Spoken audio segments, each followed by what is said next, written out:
Long before American tanks surged across France and Germany, long before German armored columns ground to a halt on empty roads, the outcome of the war in Western Europe was already being shaped by something far less dramatic than gunfire. It was shaped by fuel. In the early years of the war, Germany had built a reputation for speed, shock, and relentless momentum. Blitzkrieg was not just a tactical doctrine. It was a logistical gamble. German tanks, trucks, and mechanized infantry depended on a continuous flow of fuel to keep moving. When that flow existed, German forces seemed unstoppable. When it failed, even the most powerful armored formations became helpless steel monuments on the battlefield. The United States entered the war with a very different mindset. American planners understood that modern war was not won solely by courage or tactics, but by supply. Fuel, ammunition, spare parts, food, and transport were treated as weapons in their own right. From the earliest days of American mobilization, enormous effort was invested in building an industrial and logistical system capable of sustaining armies across oceans. Oil refineries ran day and night. Storage depots multiplied. Pipelines, rail networks, and tanker fleets were expanded on a scale never before attempted. By the time American forces landed in Europe in force, fuel was already flowing in quantities Germany could only dream of. As Allied armies broke out of Normandy in the summer of 1944, the contrast between the two systems became stark. German commanders watched with growing alarm as American units advanced not only faster than expected, but farther. Each mile pushed east required fuel, yet the Americans kept moving. What German intelligence struggled to grasp was that behind the front lines, massive fuel depots were quietly sustaining this momentum. At two key depots alone, the Americans held approximately 3.3 million gallons of fuel. This reserve represented not just energy, but freedom of movement. It meant tanks could maneuver, trucks could supply, and aircraft could fly without constant fear of scarcity. German forces, by contrast, were running dry. Years of Allied bombing had devastated synthetic fuel plants and transportation networks. Access to natural oil fields had been cut or threatened. Fuel deliveries became unpredictable, then insufficient, then nearly non-existent. German tank units received orders to conserve fuel even as they were expected to counterattack. Crews siphoned gasoline from abandoned vehicles. Some units moved only at night to save fuel. Others remained stationary, unable to advance or retreat, waiting for supplies that never came. The psychological impact of this imbalance was profound. American commanders planned operations with confidence that fuel would be available when needed. German commanders planned around shortages, constantly revising objectives downward. A German tank without fuel was no longer a weapon, but a liability. It had to be guarded, hidden, or destroyed to prevent capture. Entire formations that looked formidable on paper became irrelevant in practice, immobilized by empty fuel tanks. As autumn turned into winter, the situation worsened for Germany. Fuel shortages forced difficult choices. Luftwaffe sorties were reduced. Training hours for pilots were cut to almost nothing. Panzer units were prioritized unevenly, with some receiving minimal fuel while others were kept in reserve, unable to move when finally committed. Every decision carried the weight of scarcity. Meanwhile, American depots continued to fill. Fuel flowed from ports, through pipelines, into storage tanks, and onward to the front with an efficiency that stunned observers. The existence of millions of gallons of fuel at American depots was not accidental. It was the result of deliberate planning that treated logistics as decisive. American engineers built storage facilities far from the front, but close enough to supply it rapidly. Redundancy ensured that even if one route was disrupted, others could compensate. German attempts to interdict these supplies achieved limited success. The sheer scale of American resources absorbed losses without noticeable effect. On the battlefield, the consequences were unmistakable. American armored units could probe, withdraw, and attack again without fear of immobilization. German units hesitated, knowing that any movement consumed fuel that might not be replaced. Initiative shifted decisively. Where German commanders once dictated tempo, they now reacted, often too late. The war of movement became a war of endurance, and endurance favored the side with fuel in abundance. This imbalance reached a critical point as German tanks literally ran dry in the face of advancing Allied forces. Vehicles were abandoned not because they were destroyed, but because they could not move. Crews blew up their own machines to prevent capture. Roads became littered with silent hulks, stark evidence that firepower without fuel was meaningless. At the same time, American convoys rolled forward, engines humming, supplied by depots whose reserves seemed inexhaustible. The contrast between abundance and scarcity defined the closing months of the war in the West. While German soldiers fought with determination, their ability to maneuver, counterattack, or exploit opportunity was crippled. American forces, backed by millions of gallons of fuel stored safely behind the lines, retained operational freedom. The outcome was no longer in doubt. The war was being decided not only at the front, but in the depots where fuel waited, ready to be turned into motion, pressure, and ultimately victory. As the Allied advance continued across France, fuel became the invisible force shaping every decision on both sides. American columns did not simply move because orders were given. They moved because gasoline and diesel were waiting for them at precisely calculated points. This was the result of a logistical philosophy that treated movement itself as a weapon. For American planners, fuel was not something to be hoped for or improvised at the last moment. It was measured, stockpiled, protected, and delivered with the same seriousness as artillery shells. By the time Allied forces reached the borders of Germany, the system supporting them had matured into a machine of staggering efficiency. The two American fuel depots holding roughly 3.3 million gallons were part of a much wider network, but they symbolized the broader reality. These reserves allowed commanders to think in terms of weeks and months rather than days. When an offensive opportunity appeared, fuel was not the limiting factor. Tanks could surge forward, supply trucks could follow, and air support could operate continuously. This flexibility translated directly into battlefield dominance. American units could exploit success immediately instead of pausing to refuel, denying German forces the time they desperately needed to regroup. German armored units, meanwhile, existed in a state of constant fuel anxiety. Orders from higher command often assumed resources that simply did not exist. A panzer division might be ordered to counterattack at dawn, only for its commander to realize that only a fraction of its vehicles could be fueled. This forced impossible choices.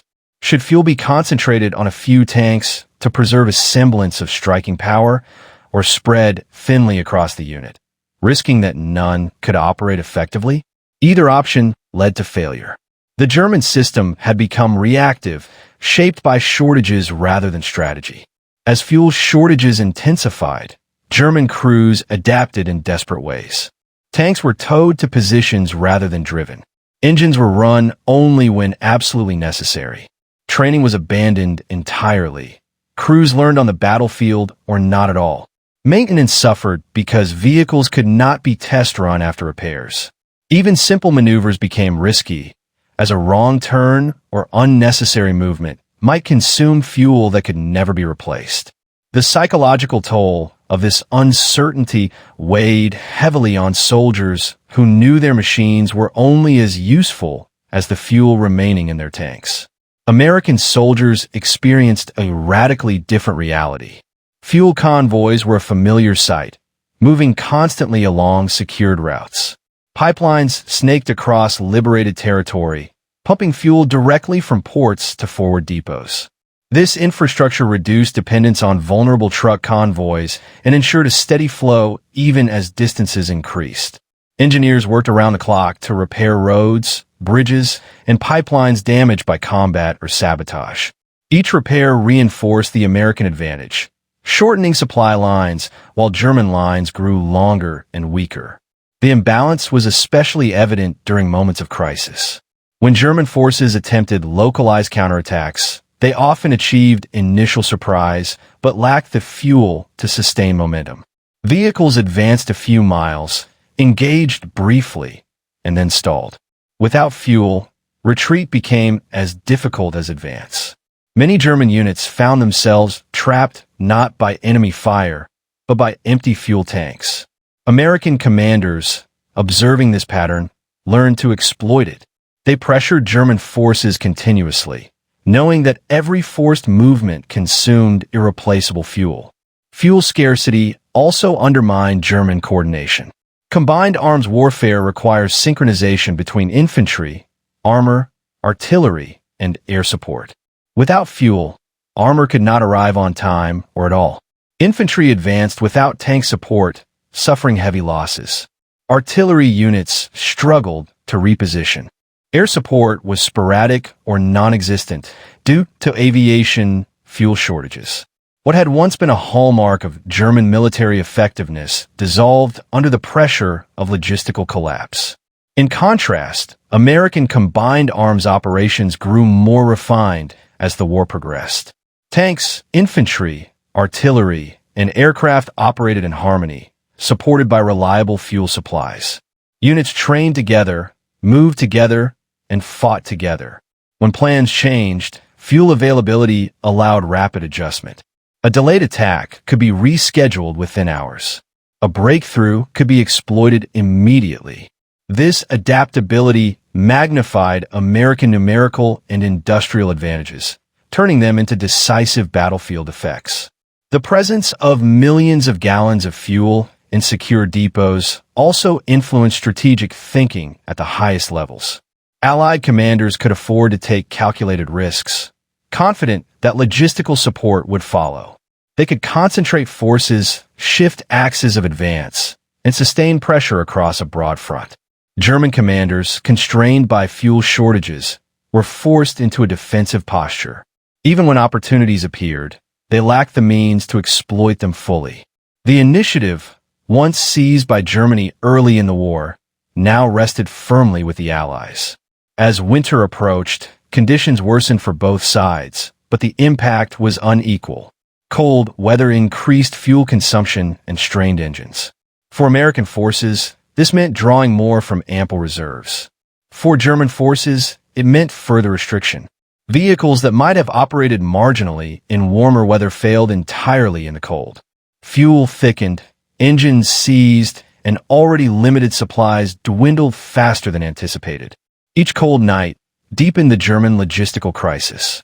Behind the scenes, American logistical officers tracked consumption rates meticulously. They adjusted delivery schedules, expanded storage capacity, and anticipated future needs. The existence of large fuel depots was not a sign of waste, but of foresight. These reserves buffered the front against unexpected disruptions, whether from weather, enemy action, or rapid advances.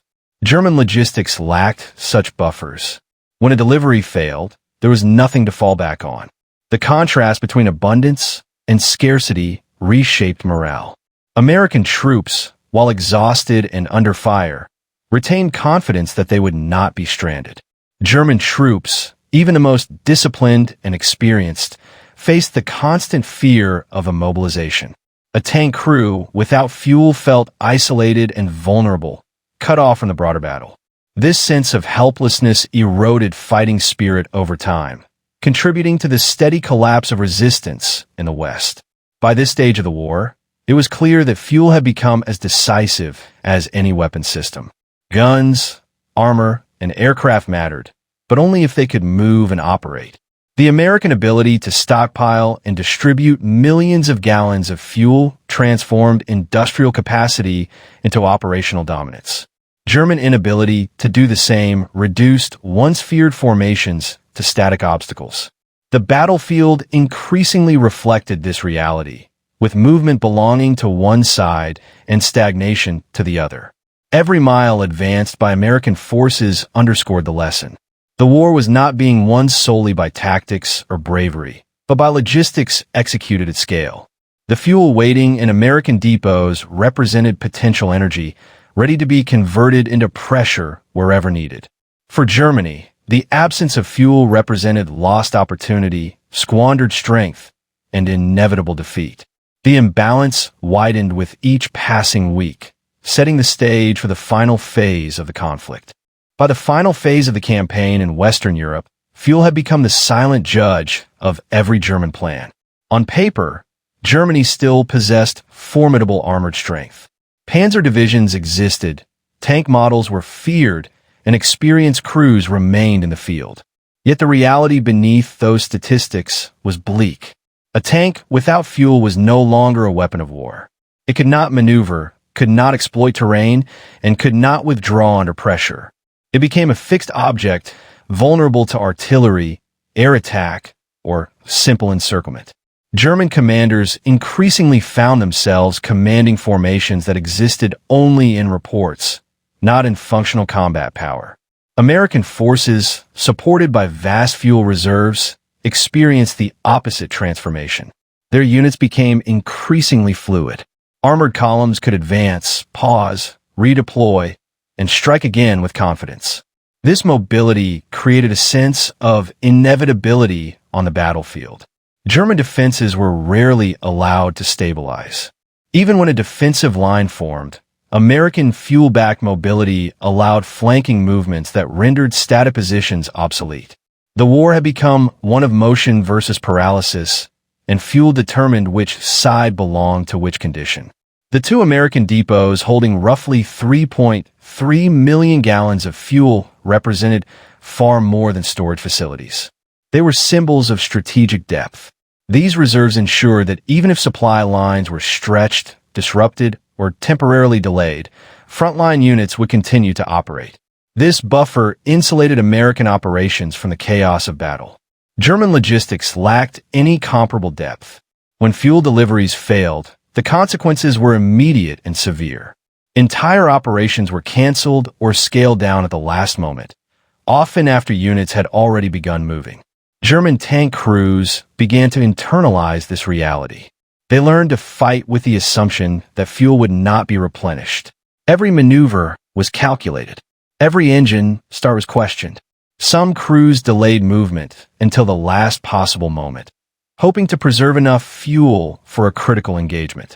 Others advanced, knowing that they might not be able to retreat. This created a grim battlefield dynamic in which commitment often meant finality. Once engaged, withdrawal was not guaranteed, not because of enemy action, but because of fuel exhaustion. American crews did not face this constraint.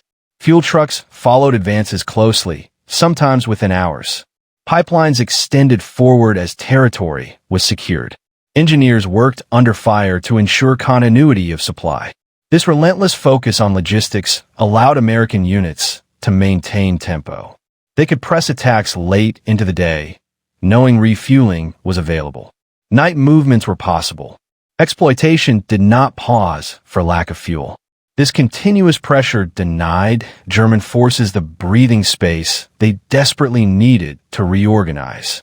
As German fuel shortages deepened, the effect spread beyond armored units. Infantry units depended on motor transport for resupply and repositioning. Artillery required fuel to move guns and ammunition. Even command and control suffered as vehicles were grounded. Communication lines stretched thin. Orders arrived late or not at all.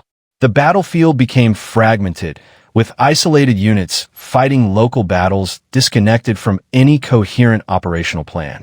Fuel scarcity did not merely slow movement. It fractured the German war effort at every level. The disparity also influenced the use of air power. American aircraft flew missions in support of ground operations with regularity. Close air support, reconnaissance, and interdiction were sustained by reliable fuel supplies. German air operations, already weakened, were further constrained. Limited aviation fuel meant fewer sorties, reduced pilot training, and diminished effectiveness. Air superiority shifted decisively, reinforcing the ground advantage created by fuel abundance. The sky, like the ground, favored the side that could sustain movement. German attempts to remedy the situation came too late. Emergency measures were proposed, including drastic fuel rationing and desperate efforts to capture Allied fuel supplies intact. These efforts achieved only minor, temporary relief. The scale of American reserves dwarfed anything Germany could seize or produce. Even successful raids failed to alter the overall balance. The fundamental asymmetry remained. One side planned with abundance, the other survived with scarcity. On the battlefield, the signs of this imbalance were unmistakable. Abandoned German vehicles littered roads and fields. Many showed no signs of combat damage. Their crews had destroyed them after running out of fuel, denying them to the enemy. These silent wrecks told a story of defeat without battle. American forces encountered entire positions that collapsed simply because they could not be supplied or reinforced. Movement belonged exclusively to the side with fuel. For American soldiers, this reality reinforced confidence. They understood, often intuitively, that their logistics gave them an edge. Even when facing stubborn resistance, they knew that time favored them. Fuel would arrive. Reinforcements would move. Pressure would continue. German soldiers, equally brave and determined, faced a harsher truth. Time worked against them. Every hour consumed fuel they could not replace. Every movement narrowed their options. By the end of the campaign, it was clear that fuel had shaped the outcome as decisively as any battle. The American ability to accumulate and protect millions of gallons of fuel translated industrial power into operational freedom. German inability to secure sufficient fuel transformed tactical skill into strategic impotence. The war in the West was not decided solely by tanks and guns, but by what flowed into those tanks or failed to flow. The lesson was stark and enduring. Modern war rewards not only those who fight well, but those who supply well. The American depots, heavy with fuel, represented foresight, planning, and industrial might. German dry tanks represented exhaustion, isolation, and collapse. When movement became impossible, defeat followed inevitably. In the final accounting, fuel proved to be not just a resource, but a decisive weapon, one that determined who could advance, who could resist, and who would ultimately be forced to surrender to the realities of modern warfare. As the war moved into its final and most desperate phase, the fuel imbalance that had crippled German operations in the West became impossible to hide, even from the highest levels of command. What had once been explained as temporary shortages was now understood as a permanent condition. Germany was fighting a modern, mechanized war without the lifeblood required to sustain it. American forces, on the other hand, were operating with a logistical confidence that allowed them to think beyond survival and focus entirely on decisive victory. The contrast between the two systems was no longer subtle. It was overwhelming. German armored units entering this phase of the conflict did so with severely restricted movement orders. Commanders were instructed to hold positions unless movement was absolutely necessary. Offensive action required special authorization, not because of tactical risk, but because of fuel expenditure. A single failed maneuver could waste precious fuel that might never be replaced. This turned German armor into a reactive force, responding reluctantly rather than shaping events. Initiative, once the hallmark of German warfare, slipped steadily into Allied hands. American commanders exploited this condition with growing precision. They understood that forcing German units to move was often more damaging than destroying them outright. Continuous pressure, probing attacks, and rapid shifts in direction compelled German formations to redeploy repeatedly. Each forced movement drained fuel reserves further. Even when German units avoided direct confrontation, the act of repositioning consumed resources they could not afford to lose. In this way, American operations turned movement itself into a weapon. The existence of massive American fuel depots, including those holding millions of gallons, enabled a tempo that German forces could not match. American units could operate across wide fronts, advancing on multiple axes simultaneously. If resistance stiffened in one sector, forces could shift quickly to exploit weakness elsewhere. Fuel availability made flexibility possible. German forces, by contrast, were locked into rigid positions. Shifting reserves was slow, risky, and often impossible. This rigidity made German defenses predictable and vulnerable. The psychological effect of this disparity deepened with each passing week. German soldiers became acutely aware that their fate was tied not only to enemy action, but to empty fuel gauges. A successful defense could still end in abandonment if resupply failed. Tanks positioned carefully to dominate key terrain might have to be destroyed by their own crews simply because fuel ran out. This sense of futility eroded morale, especially among armored units that understood their machines were designed for movement, not static defense. American troops experienced a different psychological environment. While combat remained dangerous and exhausting, there was a pervasive belief that logistical support would not fail them. Fuel trucks arrived with regularity. Units rarely faced immobilization due to shortages. This confidence encouraged aggressive action. Commanders pushed forward knowing they could sustain pressure. Soldiers trusted that retreat, reinforcement, or exploitation were all viable options. Fuel, though rarely discussed openly, underpinned this confidence. As Allied forces crossed into German territory, the fuel crisis became even more acute for the defenders. Infrastructure destruction, retreating supply lines, and Allied air dominance further restricted fuel movement. Even when small quantities reached the front, distribution was uneven. Some units received minimal supplies while others received none at all. Coordination broke down as units competed for scarce resources. The centralized control required to manage shortages effectively was itself undermined by the chaos of retreat. American logistics, in contrast, adapted smoothly to the changing environment. Supply routes were repaired or rerouted. New depots were established closer to the front as territory was secured. Engineers extended pipelines, reduced reliance on long truck convoys, and increased efficiency. These adaptations ensured that fuel consumption rose in step with operational demands. American planners anticipated needs rather than reacting to crises. This proactive approach prevented the kind of sudden paralysis that plagued German operations. The imbalance also influenced command decisions at the strategic level. German leaders were forced to prioritize fuel allocation among competing fronts and services. Armored units, the Air Force, and essential civilian needs all drew from the same shrinking pool. Every allocation decision created new vulnerabilities. American leaders faced no such dilemma. Industrial capacity and access to global oil supplies ensured that military needs could be met without crippling other sectors. Strategic freedom flowed directly from fuel abundance. On the battlefield, these strategic realities translated into tactical outcomes. American units could bypass strongpoints, encircle defenders, and exploit breakthroughs rapidly. German units, unable to maneuver freely, were often forced into frontal defense.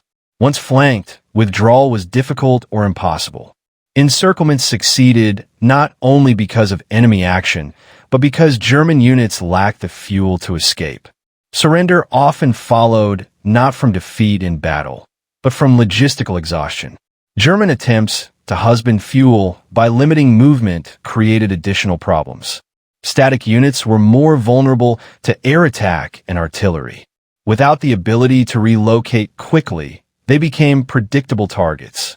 American forces, supported by fuel-rich logistics, coordinated air and ground attacks to exploit this vulnerability.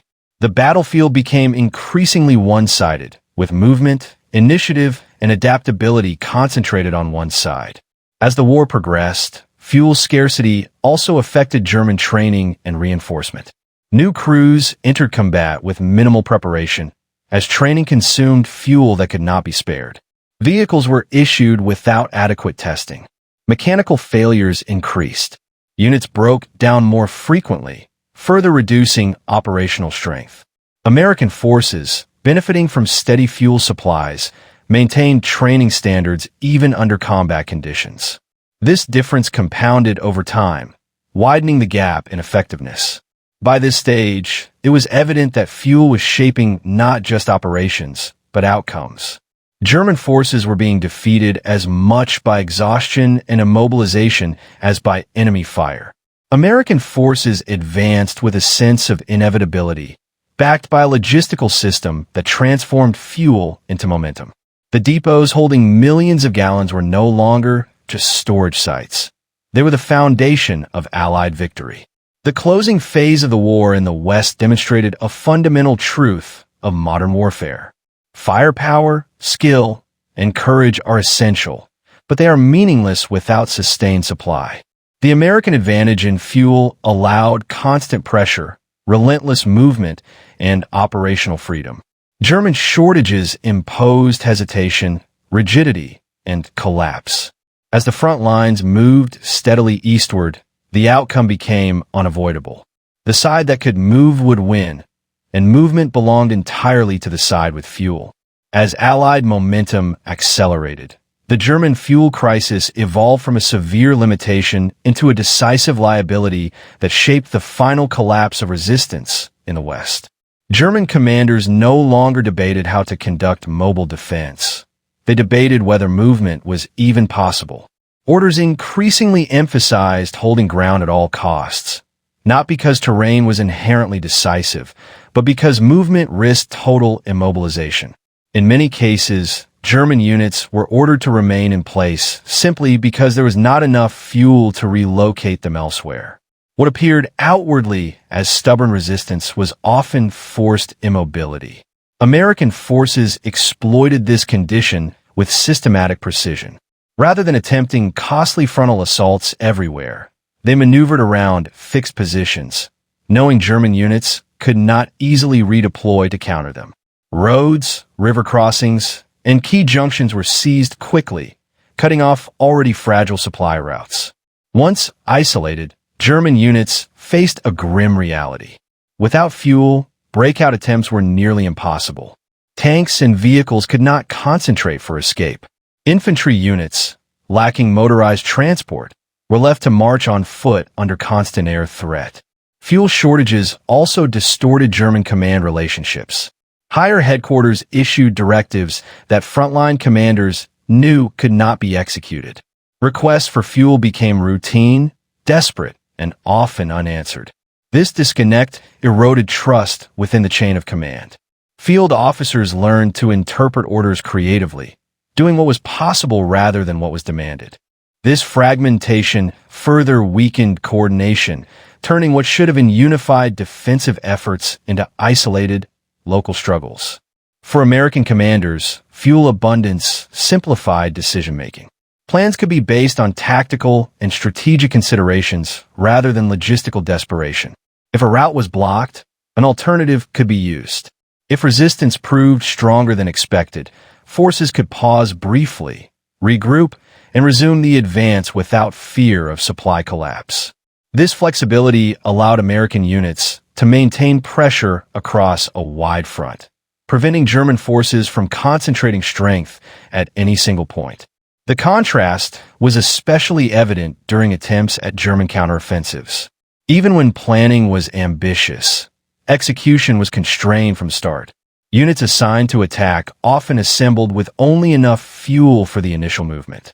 If resistance was heavier than expected, there was no margin for adjustment. Attacks stalled quickly, leaving exposed forces vulnerable to counterattack. In many cases, German counteroffensives failed not because of poor tactics, but because fuel ran out before objectives could be reached.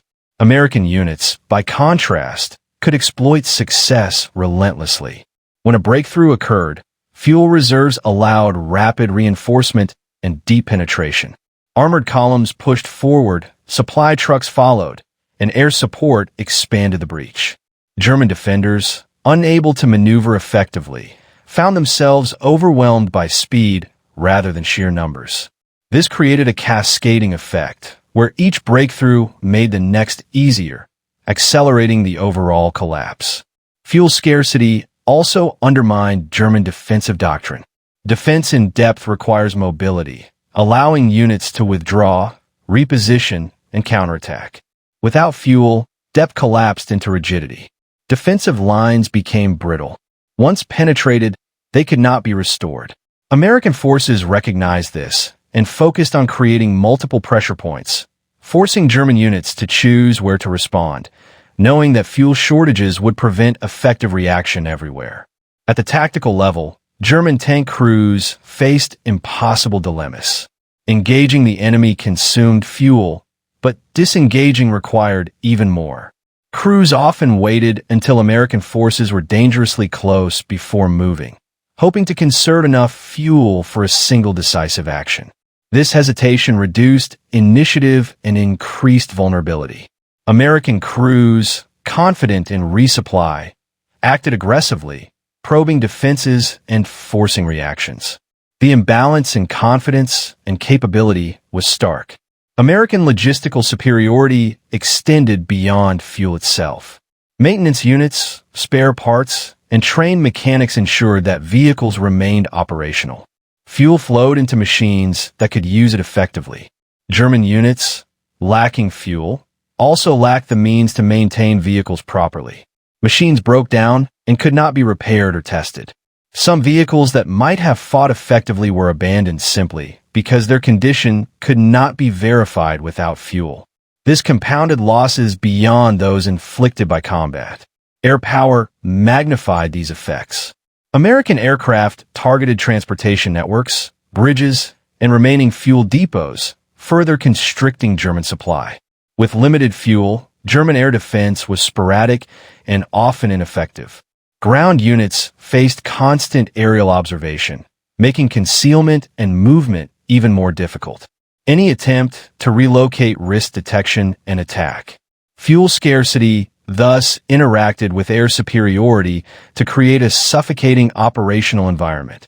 For German soldiers on the ground, the experience was one of gradual entrapment.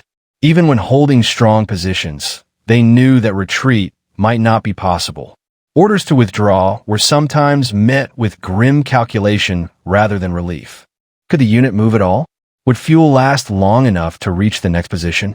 These questions weighed heavily on morale. Surrender became a rational choice in situations where continued resistance offered no realistic chance of maneuver or relief. American soldiers sensed this weakening resistance. While combat remained dangerous, there was a growing recognition that German forces were losing the ability to respond dynamically. Advances felt less contested not because the enemy lacked courage, but because they lacked mobility.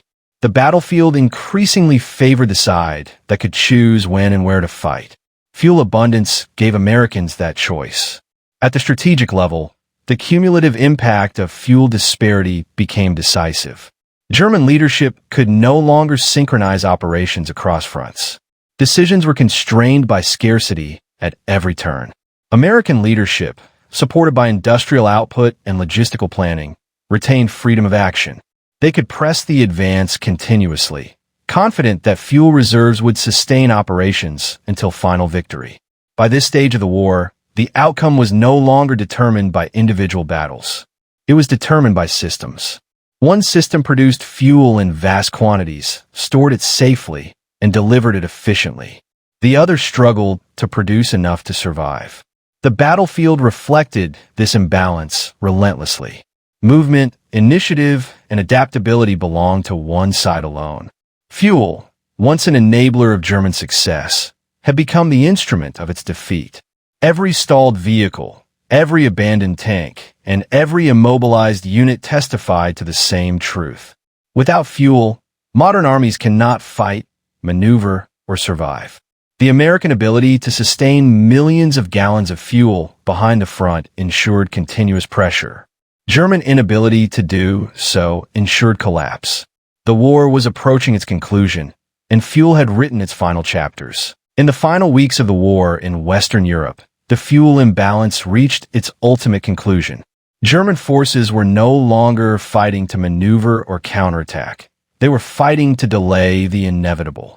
The battlefield was filled with evidence of a mechanized army brought to a standstill. Tanks sat abandoned along roadsides, not destroyed by enemy fire, but rendered useless by empty fuel tanks. Trucks, artillery tractors, and staff vehicles were left behind as units withdrew on foot. What had once been a highly mobile war machine had been reduced to static resistance and scattered pockets of delay. American forces advanced through this landscape with a clear understanding of why resistance was collapsing so unevenly. In many areas, German positions appeared strong, well-sighted, and defended by experienced troops. Yet once bypassed or pressured from multiple directions, they unraveled quickly. The reason was not a lack of discipline or courage, but a lack of mobility. Without fuel, German units could not reposition, reinforce, or withdraw in an orderly fashion. Once fixed in place, they were vulnerable to encirclement and isolation, outcomes that fuel scarcity made almost unavoidable. The American logistical system continued to function with remarkable consistency until the very end. Fuel depots remained stocked. Distribution networks adapted as front lines shifted. Even as distances shortened and the war neared its conclusion, planners maintained reserves to guard against unexpected resistance or delays. The presence of millions of gallons of fuel behind the lines ensured that momentum never faltered. American commanders retained the freedom to decide how quickly to advance, when to pause, and where to apply pressure. This control over tempo was decisive. German leadership, facing the collapse of fuel supply, could no longer influence events in a meaningful way. Orders became increasingly detached from reality.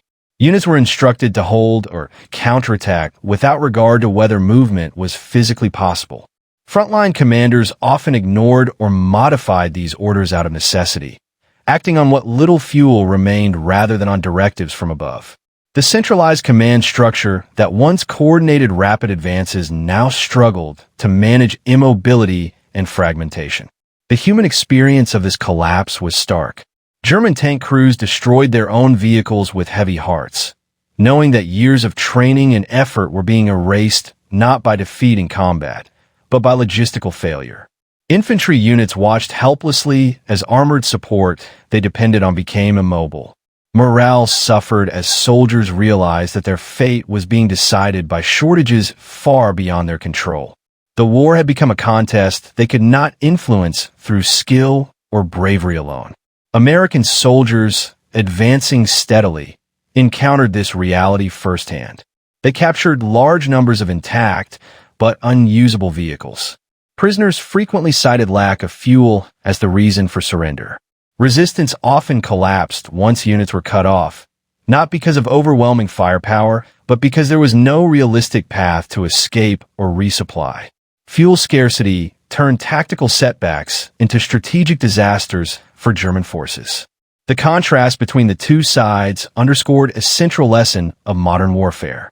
Industrial capacity, logistical planning, and access to resources can outweigh even the most sophisticated weapons or experienced troops.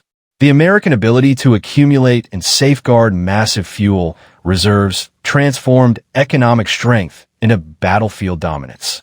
German inability to do the same neutralized much of its remaining military power.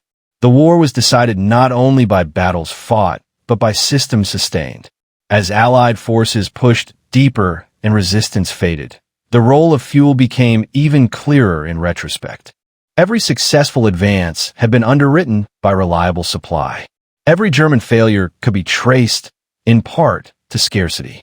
The two American depots holding approximately 3.3 million gallons of fuel symbolized this reality. They represented foresight, preparation, and the understanding that modern war is as much about movement as it is about combat. By the time the fighting ceased, the battlefield told a silent story. The side with fuel had moved freely, chosen its battles, and imposed its will. The side without fuel had been forced into rigidity, desperation, and eventual surrender. Tanks without fuel had become monuments to a lost war, standing useless as symbols of what happens when logistics fail. The end of the campaign in Western Europe confirmed a truth that would shape military thinking for generations. Victory in mechanized warfare depends on the ability to sustain movement. Fuel is not merely a resource. It is the foundation upon which all operations rest. The American success in maintaining abundant fuel supplies allowed constant pressure, relentless advance, and ultimate victory. German failure to do so ensured that even the most formidable weapons could not alter the outcome. In the final accounting, the war was decided long before the last shots were fired. It was decided in refineries, pipelines, depots, and transport networks. The millions of gallons of fuel held by American forces represented not excess, but necessity. They were converted into motion, pressure, and control of the battlefield. German tanks ran dry, and with them ran out of options. The war ended not just with surrender, but with a clear demonstration that in modern conflict, logistics are destiny.